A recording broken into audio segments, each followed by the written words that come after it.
He says, I love this. Just to give you guys context, when he's talking about what he loves, when he's showing a little Cali crash out stream earlier, what happened was that we were showing a car chase, and they got away. Grand Thief Auto Baby. Whoop the popo, he said. I'm assuming this guy is probably from the English or British Isles with the way that pronunciation is. This crazy gangsters. Yep.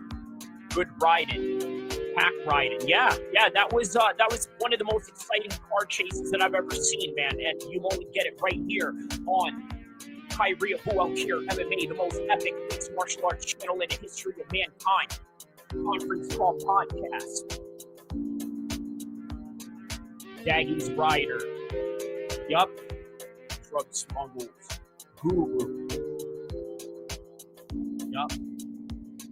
So yeah, guys, don't be shy to comment. Let me know what you guys think about the commentary and this and that. All right, we're going to find out the official decision right now.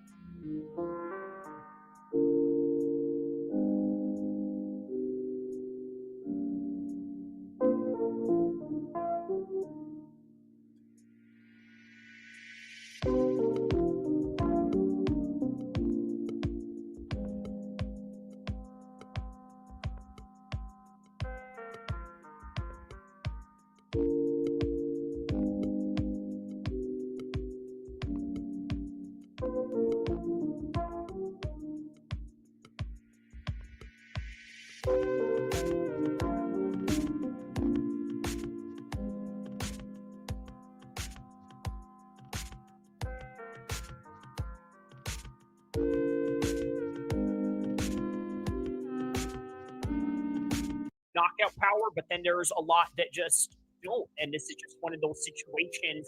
We're showing a car chase, and they got knockout power.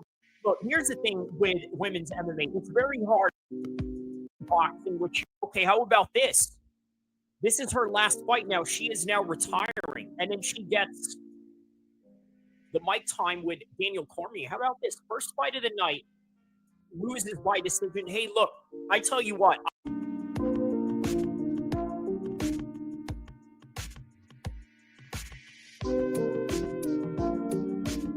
She said that she tried her best to get this finish, but she said that she was really tough and she really wanted to get the knockout on this one, but that wasn't the case. So little analysis on this fight between Monte and El-Kheer, right? So El-Kheer was doing a very good job of the leg kicks that she had going on. However, it wasn't enough. The aggression, the consistency, and the jabs that Cavalcante had going on was way too much for her by the end of it all. So, oh wow, okay, how about this? This is her last fight now. She is now retiring, and then she gets the mic time with Daniel Cormier. How about this? First fight of the night, loses by decision. Hey, look, I tell you what, I don't agree necessarily with having the person who lost the fight get a mic time, but I think that she sort of gave a good account of herself. Look, here's the thing with women's MMA. It's very hard to get a finish with women's MMA. I think it's because it's a combination of the growing skills that they have going on in the divisions, whether that would be 115, 125, 135, maybe even the 145s around the world. And then there's even heavyweight divisions in Japan. And you've seen Clarissa Shields have a heavyweight division in boxing, which she recently won an undisputed championship. However, the evolving skills within women's MMA, I think, is a contributing factor into why there's not a lot of finishes going on. And quite frankly, also just the natural predisposition physiology behind it. There are some that have serious knockout power, but then there's a lot that just don't. And this is just one of those situations that come with that. So, yeah, that is my analysis for Avila and for Cavalcante. And the next fight coming up right now, What is this? Who's fighting right now? I think some heavyweights that are fighting right now. After the fight. All right. Good job on Walker. Moving on up in the world right now.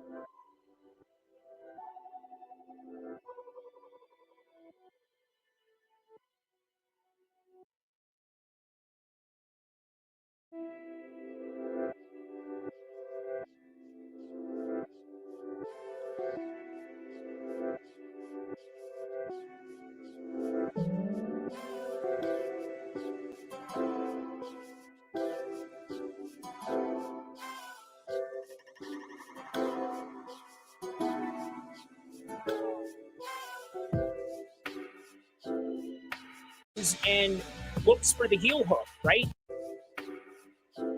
And looks and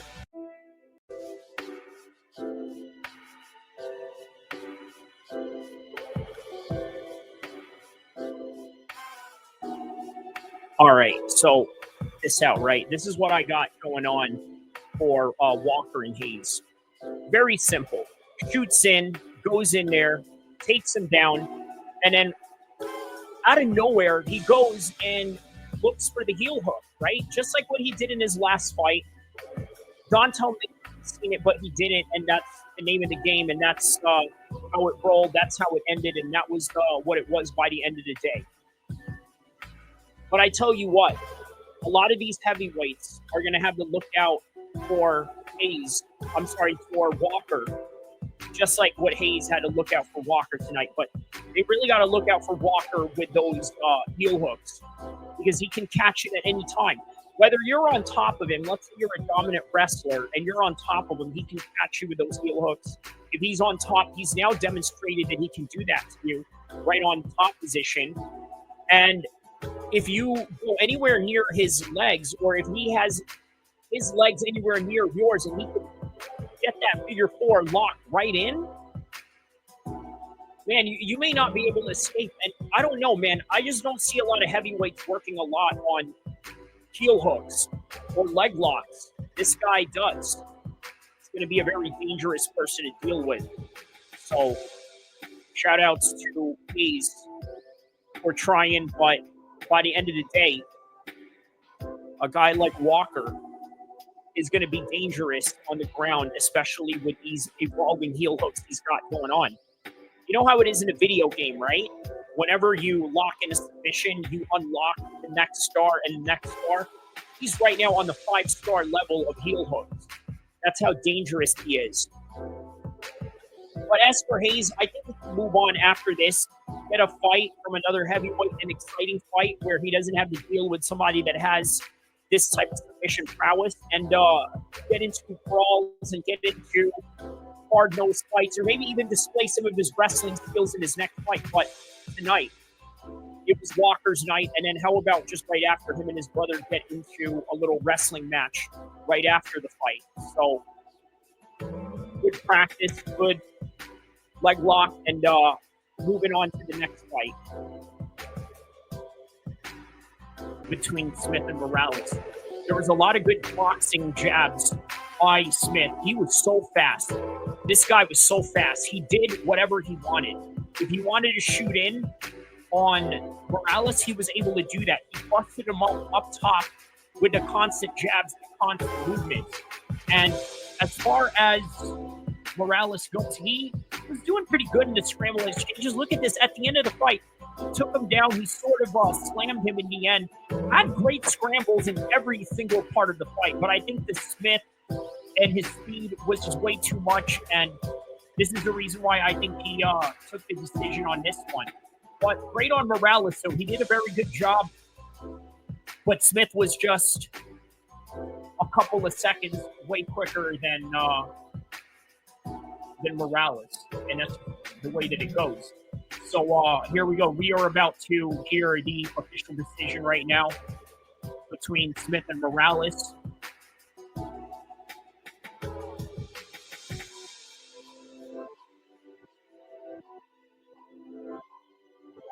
And all the three judges scored it by unanimous decision. Elijah Smith. And he's elated right now because he almost did not expect that one. But once again, great scrambles on both of them. Both high level guys, but the speed, once again, sometimes is just a factor between two different fighters. And even though their skills were the same, the speed is what took Elijah Smith to the decision cards on this one. He said that he always plays UFC fight and he envisions this. Great shout out to the video game.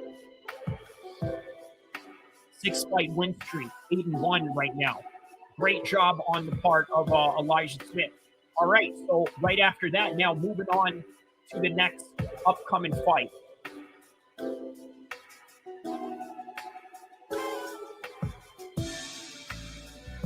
That looks scary. That looks scary. That looks scary. Oh, wow.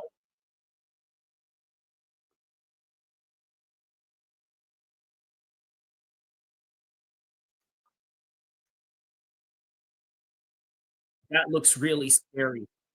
Von Flue choke right here. Look at this. He secures that position right here. And then once he gets the arm right underneath, gets that necktie, gets right in there, the Von Flue secures the leg lock right on top of it. And then the way that Williams was looking right after that fight, he was convulsing. Now, right before that fight, I gotta say that Von Fimm's boxing was on point, very fast, very smooth, and then on top of that, good leg kicks as well. Very good fight overall, right? But the choke was absolutely scary. It looked scary. So that's all that we got for Chaos Williams, man. I hope he gets back from this, right? Very good fighter, very exciting. It was an exciting fight as it was right up until the end. But by the end of the day, that choke was there for Von Fim to pick up on, and he was able to get it from then. So on to the next fight coming up after that.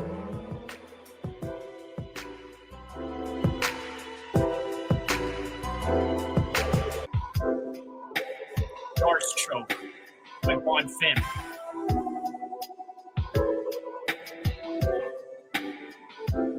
Decision for this fight right now. Let's check out the decision on this one and then get a full breakdown of this fight just to let you know where these fighters were at throughout these rounds right here. After 3 rounds, we go to the scorecards. All 29-28, all judges, and that goes to that's the bomb. So I got to tell you what, it was a great effort on the part of Aguilar during the fight, right? He was doing a very good job of pushing the pace, getting the ground control time. But by the end of it all, I just think that Rafael's activity level is what won him this fight. So that is it. On to the next fight, moving on. What do we got? We got a strawweight fight coming up right now.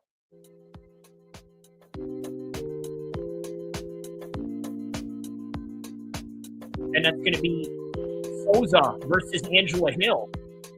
And the winner of this fight, 29-28 for Hill. For Souza, 29-28 for Souza. By split decision. Okay, so Hill wins this by split decision. Now, is this warranted? Yes. You know what? Souza was still in that fight, but the veteran savviness of Hill really showed in this fight. Considering the fact that, hey, whatever it is that she wanted to do when it came to sort of negating her speed, this and that, she used veteran tactics and being able to close the range, hit her with some bodies in the clinch positions, especially pushing her up and clinching up against the cage. Angela Hill had a really tough decision in that one, just like most of her fights have had a lot of tough decisions. But by the end of it all, one of the things that she decided to work on was body language in this fight. And I think the body language was definitely on her side, and the veteran savviness came through for this one.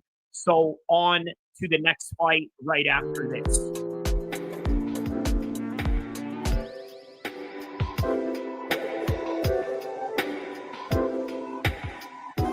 him out of nowhere. Now, it was so fast, the way that he threw that spinning back fist, that we just did not see him go down from that, right? It was just like we thought it was a punch, whatever. But anyway, as soon as he got him down, full mount position, he got him right there. Okay, there's the hook. I'm sorry, there's the cross that he hit him with. He followed up, only for Conor Matthews to have that bad habit of giving off his back, and then there it is, the ground and pound finish that ultimately finished Conor Matthews right here in the first round. And there's Benson Henderson right there, a proud coach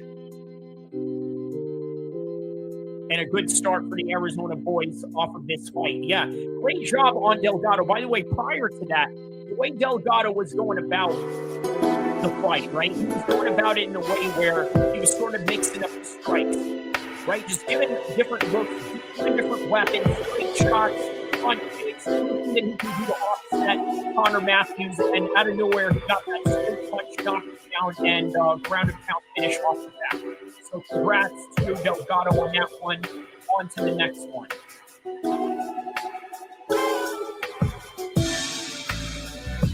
Taking on Petrosky. Now, these two guys were going tit for tat with each other. I mean, literally going tit for tat, right? And again, they're both evenly matched, even in the size, even in the even body status, body structure, also the same height. And they were both trying to match each other with some leg kicks. But I think Petrosky was getting the best of it, especially in the second round. Now, the first round, you can kind of argue. The third round is a little bit ambiguous. Now, we're going to find out the results of this right now as we are witnessing the referee or the judge's decision in this current moment of time right now. So let's check it out.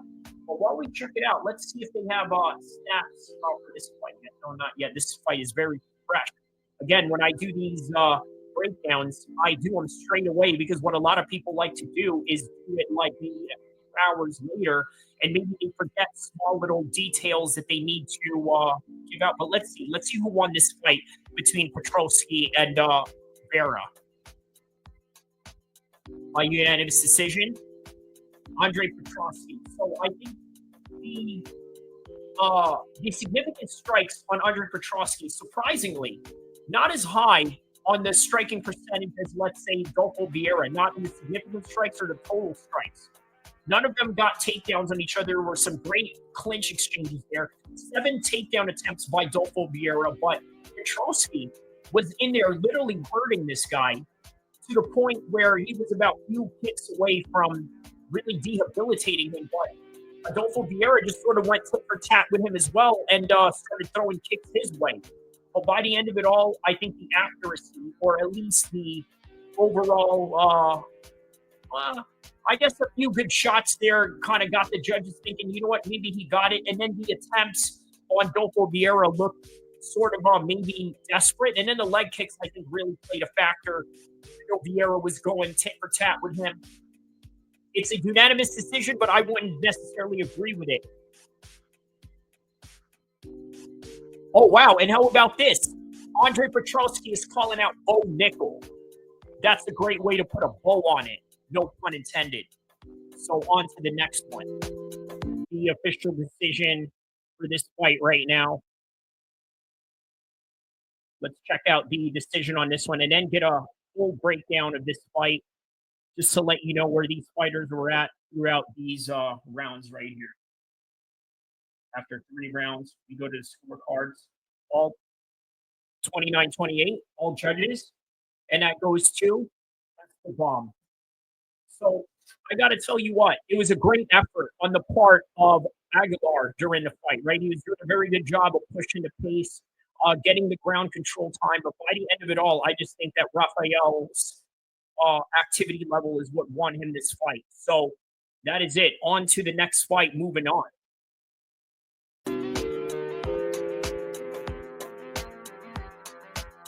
All right, so here we go. We are about to begin the next fight on the main card, which is Nazim Sadikov taking on OneFem, which I believe his brother was on earlier. So here he is now fighting in the lightweight division.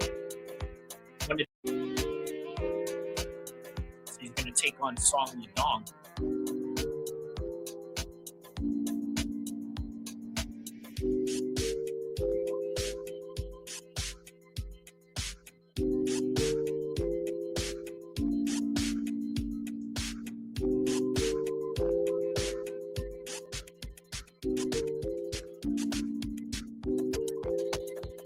All right, so let's do another breakdown for that fight, right? Very good job on getting that head kick off, right? Really good job. Not only was it a great job, it was unexpected and out of nowhere, and as a result, he got the TKO finish right there. It was a doctor's stoppage. The doctors ruled against it. Ofem sort of protested. He was doing great on the boxing exchanges there, but ultimately, Nazim felt like he didn't even break the sweat. Great job on him. I'm curious to see where he goes from here. Moving on to the next, and on to the next fight. It just got a finish, just like that. Just like that, man. Edmund Shabazian with a finish.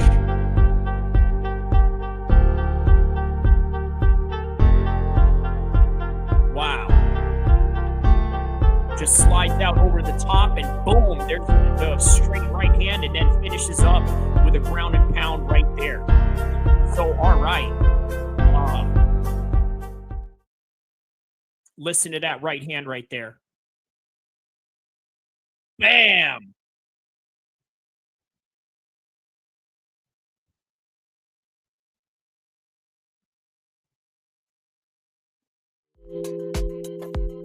Another highlight knockout for Shabazian right there. Gets KO first round.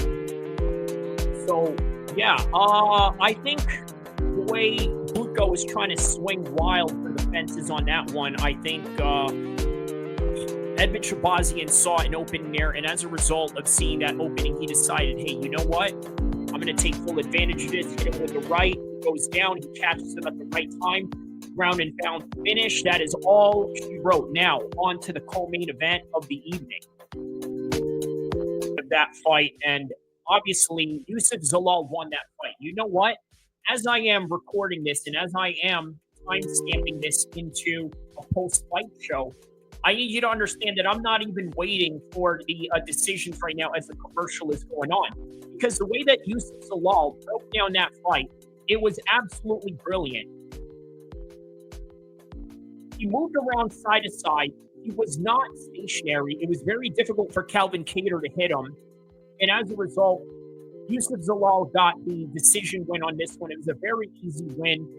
And Calvin Kattar's coach, which was Faraz Zahabi, was pleading with him to throw more volume. And you know what? It's very difficult to throw high volume when you got somebody like Youssef Zalal who's just moving out there. And then what are you going to do? If you're moving out there in the way that Youssef Zalal was moving, you're literally punching air if you're going to put more volume into it. But by the end of the day, it was a great win for Youssef Zalal. That was the co-main event. And now on to the main event. I'm excited to see where Youssef Zalal takes his career from here. Where is he going to take his career from here? Probably in the top 10, top 5, and beating a top 10 like Calvin Kattar. That's what you're going to get. So on to the next one, main event. Here we go. Right now.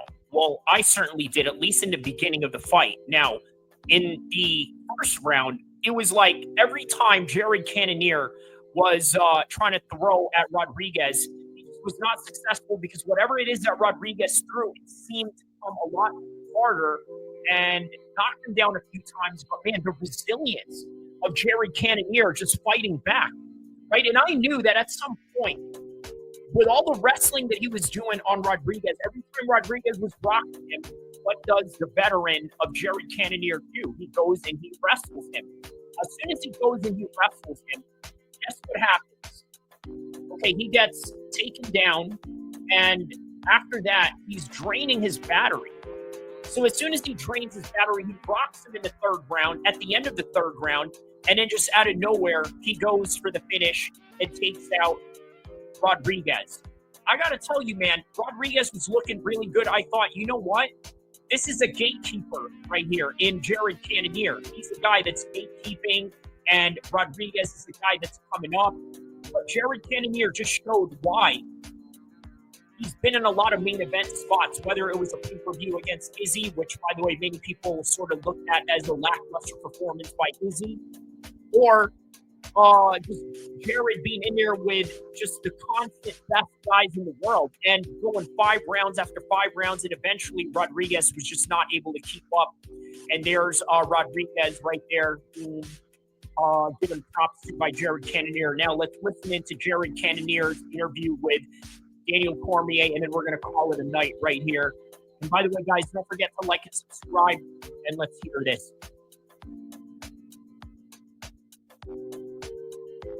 He said Gregory hits really hard. He was swinging with some shots. Weathered the storm. Kept his composure, which is what you ultimately naturally have as a veteran. He said he'd rather die on his feet than die on his back. How about that? And what a comeback as well. For Cannonier to be able to do that and look good at 40 and survive the first round, super impressive. Cannonier is a dog, fearless, tactical, and brutal, according to Brian Campbell from Morning Combat. Ian O'Neill, Cannonier broke Robocop tonight. That was after he got dropped twice in the first round. Wow, you can never write off Jared Cannonier. Dude is insanely talented and really knows how to dig in deep.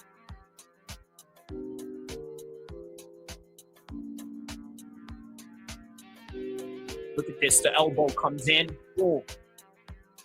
After he went down right there, he was surprised to get it. He was surprised that, he wasn't able to get him out of there. But in the 4th round, just 21 seconds in, Rodrigues was already softened up at this point, and he was he couldn't hang in there. Well, all right, guys, that is all that I have for this one. Don't forget to like and subscribe, and stay tuned. I got some bonus content for everybody in the chat right now, and for everybody around the world that has witnessed Fight Night, Jared Cannonier versus Rodrigues.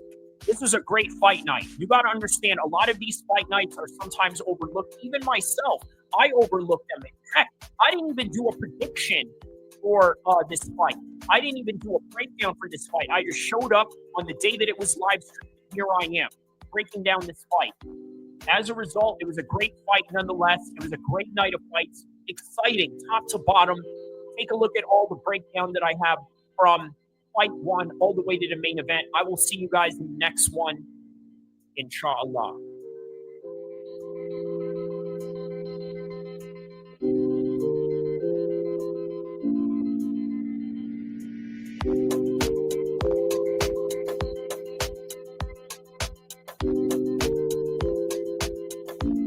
MMA needs, if you want to find predictions, news, and everything that deals with MMA. Shout outs to Kyrie, Abu El-Kheer MMA, Sacramento, California represent. That's right, Kyrie. I appreciate you, my nigga. You came in here, you was talking that shit. That's right, bro. Much love, Flo. I appreciate you for always stepping in, bro. Be safe out there. Man, my nigga Kyrie, my man Kyrie came through. He started talking that shit. Hey, here's the thing. Here's the thing. That nigga will whoop your fucking ass. You will think that nigga's all squared up and all that type of shit. Nigga come through and beat your fucking ass. Like, man, fuck you up. You will never see it coming. So for those of y'all